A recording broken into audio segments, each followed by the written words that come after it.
Do you ever wonder where the motivation and the inspiration comes from on the podcast? Well, one of the reasons comes from my pops. This week we talked to my pops. Stay tuned.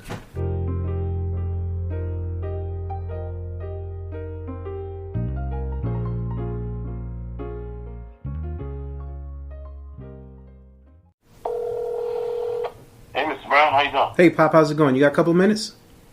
Sure, go ahead, shoot.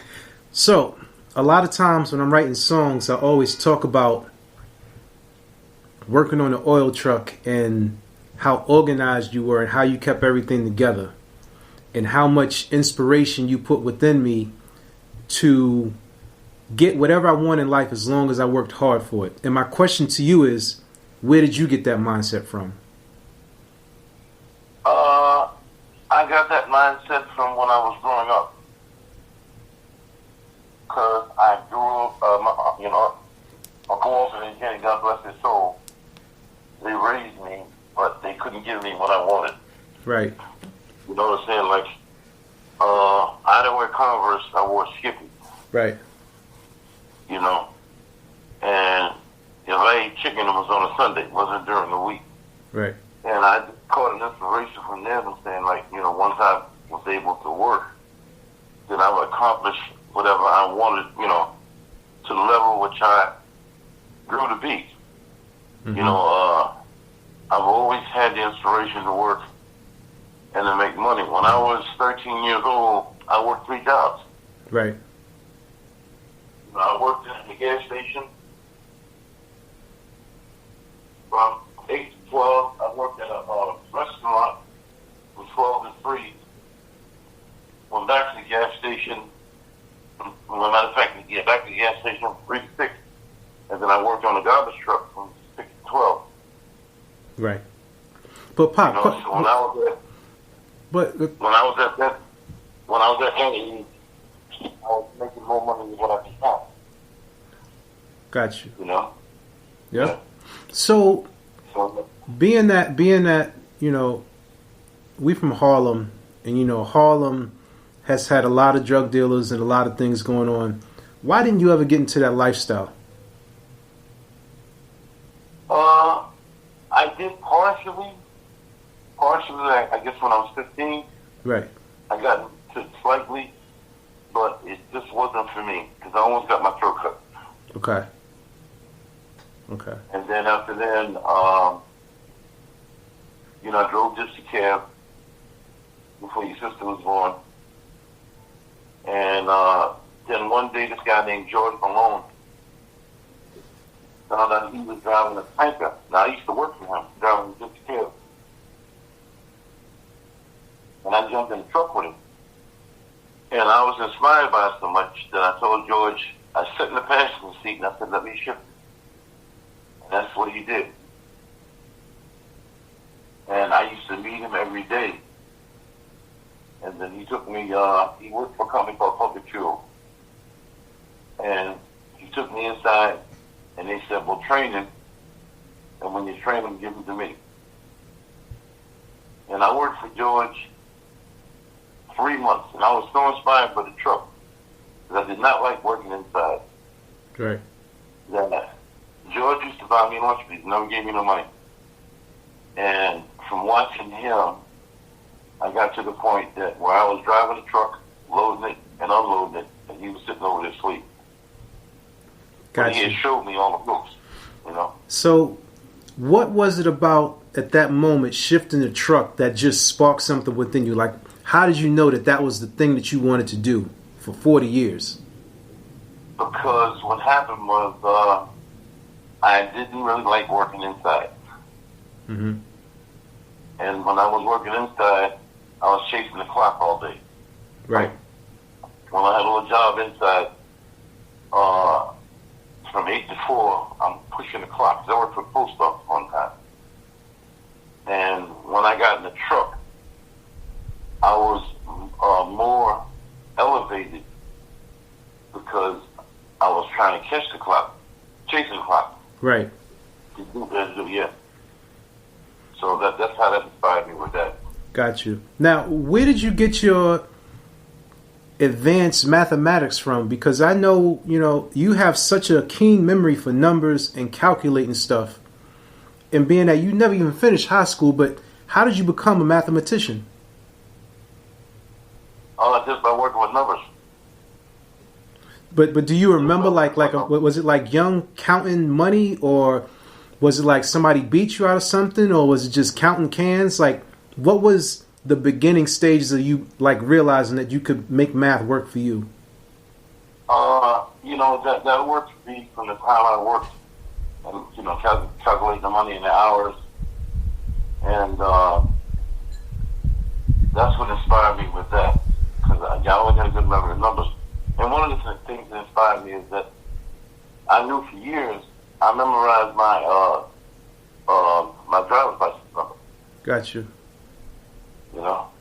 Yeah. Now, to where my success came from, I grew up around a lot of guys in the oil business.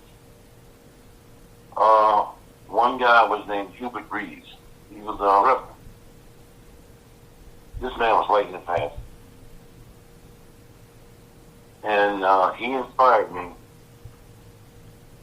And what happened was, when I first got into the business, I was driving, they had me on a 1947 auto car. Right, living there with you and your mom. They gave me, my route was Harlem. They would give me 20 stops. I had to be to work at 6 o'clock in the morning. And on my own, I used to run to them stops by 10 o'clock in the morning. Wow. Come back to the house and sit there, watch TV, whatever, have lunch, and then go back to the garage at 2 o'clock in the afternoon. Now, when I developed that kind of speed doing that, I told my boss I wanted to work. I desperately wanted to get on a trailer. So I told him, I said, listen, let me do some 6-hole work at night, because I'm on a trailer. So he wouldn't let me do it. So in turn, I went to Castle and asked them for a night job. And they got in touch with Public. And then that's my big boss, they called me and he said, listen, I didn't know that you were experienced about that. He said, but if you want, they were impressed with my work during the day. Then he said, okay, when you finish your route, we'll give you 3 loads of 6-hole at night. Wow. So I was doing 2 oil in the day and 3 loads of 6-hole at night. So it was almost like you were working 2 jobs for one company. Yep. And they never cheated you. They paid you for each shift? Yeah. Wow. Wow. So money has always been there for you as long as you work for it. Yeah. Mm-hmm. And that inspired me the most. And then I left Public and I went to this company called Dino. So I was driving this trailer, which is a dragging trailer, and it was cold. Heat wasn't that good as a truck. And I worked for him for about 3 or 4 months. And then Mystic called me. Now, Marty Rothman was Lenny's partner. They had heard about me. So from day one, this dispatcher named Tommy called me and said, listen, kid, we want to hire you. Never filled out an application. So I told him, I said, listen, if you give me a good truck, I'll be there. So he said, we'll give you a decent piece of equipment. So I called Dino. I said, Dino, if you can give me a better piece of equipment, I'll hang around. But if you can't, I'm leaving. And he said, I can't promise you that. And I said, well, I'm gone. Okay. And from day one, when I went to Mystic, never filled out an application. They had 5 loads of oil waiting because they heard of me. Because your name floats around to the industry. And Marty told me then, when I first went to work for them, he says, hey, kid, if you got the time, I got the money. I said, well, I hope you got a whole lot of money. And that's when I blossomed. And another thing that inspired me with the work I was doing, because I've seen for like the first 7, 8 years I was there, they kept on giving, do you remember Ray Ivory, the one who took the bad? over there in Jersey City. Yeah, I remember him. Yeah. Well, like guys like him. Now he was like Lenny's brother-in-law. Okay. Because I mean, like what happened was they kept on giving new trucks to the new guys. They weren't giving them new trucks. And Tommy was this special. God rest his soul. He said, "Kid, just keep on doing what you're doing." He said, "You'll get new trucks." And I'm telling you, about a year later, they gave me my first new truck, and it just didn't stop from then. Okay. You know, I was the first one in the morning, and I'd be the last one to go home at night, because it's just, you know, the love of the work just inspired me. Right. And the money. Right. And the money was basically limitless. As long as you worked, you got paid. Oh yeah.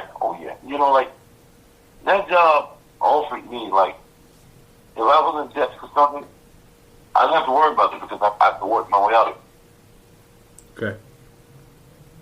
That's what I was telling you. You know, God is a good God. And it's like the way you start off in life, the way you finish. So I'm briefly talking to my father. He actually gave me a gem that still rings to this day. And one thing that stood out the most is that as long as you produce, you can get paid, right? So even with content, keep putting out the content. The more content you put out, the greater return you have. That's the gem. This is Motivation and Confidence, where we help you do your daily best.